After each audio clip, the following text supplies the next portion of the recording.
Okay, so Sunni Islam claims that Kalimatullah is eternal, right? The word of Allah, the Quran, is eternal. In the Quran, the words of Jesus are mentioned. Jesus is quoted. So would that mean that the words of Jesus are eternal? And if so, what implications would that have on Muslim belief? Mike Free. No, it wouldn't mean Jesus' words are eternal, but that Jesus was predestined to say those words. So no, it wouldn't mean that his words are eternal, any more than the words of Muhammad in the Quran are eternal, any more than the words of Moses are eternal. It would mean that all those speeches, all those events are predestined.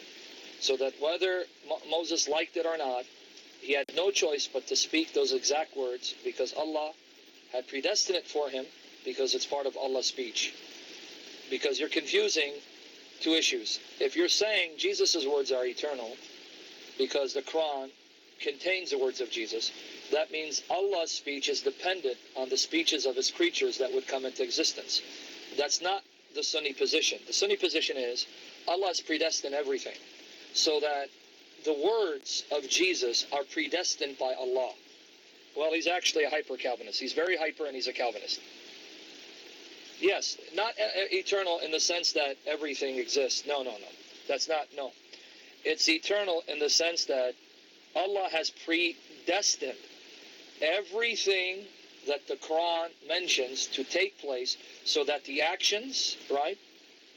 The actions, the speeches, the events, right? Actions, speeches, events are predestined. You get it? So it's not that these persons and speeches are eternal and that they've always existed. You can speak of ideal pre-existence, meaning that they exist in God's mind and therefore will come to pass. So don't confuse actual pre-existence with ideal pre-existence. What is eternal is the Quran. That truly existed, not ideally, but actually, alongside Allah.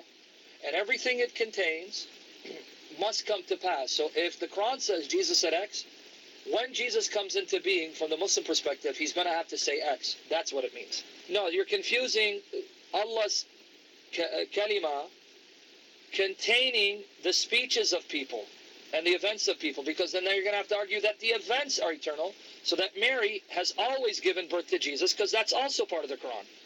You're proving too much and it doesn't work. Because the Quran doesn't just contain Jesus' speeches.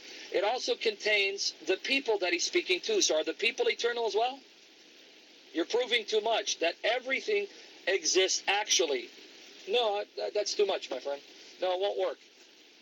What will work is that the speeches and the events, right, must come to pass because they're part of the record contained in Allah's speech. And if it's in Allah's speech, it has to come to pass. That's the point. Anyway, like I said, I'm giving you my 2 cents worth. Now, if you want me to agree with you, then no, I'm not going to agree. So if you want to argue that, go ahead, argue that. It's not so much he even spoke it. See, that's another confusion.